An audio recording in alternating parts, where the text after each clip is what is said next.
In this video, I'm going to give you a very brief introduction to uploading your products on Amazon. Now, this is not a course about how to upload your product. I'm going to expect that you got that figured out. All you have to do is go through the forms. It's very easy.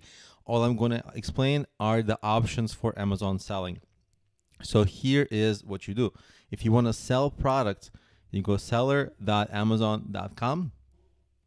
In here, you get to you can click here if you have an account, fine, log in, but here you register now and you go through the process, start selling. You're gonna get an option.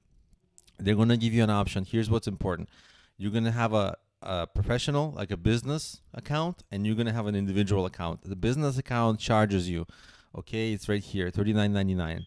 And you don't want to have that. So that's why you make in the beginning, you make a personal account. In the personal account, you're the one who ships the products. You're the one who handles the logistics.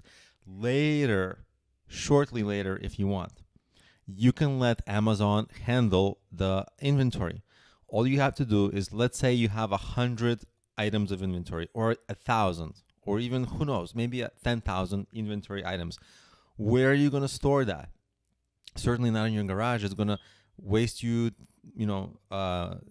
money to store that, right? So what you can do is use something called FBA, fulfillment by Amazon, which is essentially you ship to Amazon one time these 1,000 or 10,000 items that you have.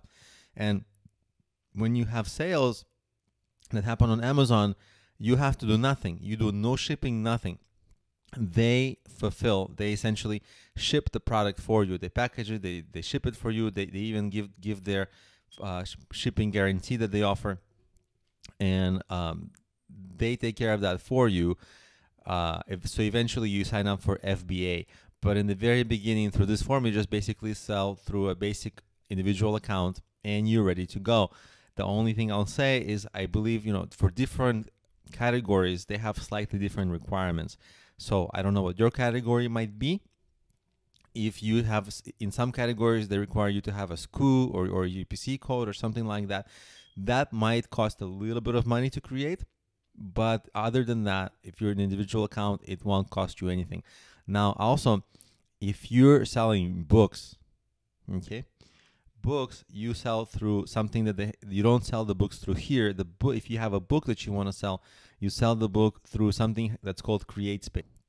You can create your account here, and this is owned by Amazon. And through the CreateSpace, you can go through the form that they give you, and you can create a book. As long as you have your manuscript for the book, you can upload your book that sells as a paperback on Amazon, and you never have to print, you never have to ship. They do all that for you. All you have to do is provide the manuscript and upload it through here. And they can also help you sell it on the Kindle. So that way you're going to be selling a paperback and the Kindle version from your book, and this all can be set up from right here, this website. Make an account, go through all the forms, and then you're up and running. So essentially you will have, once you're done with all the forms, the account creation forms, the product uploading forms, I guarantee you it's annoying. These forms are annoying, and sometimes they're a little bit long, but they're straightforward, and you just go like next. You eventually make your way through the items, and then guess what? You are ready to sell. So we really should be concerned about the product listing, which is what we're really going to care about, because what we care about in this course is really, it's a sales course. So the sales is the main focus that we're going to have.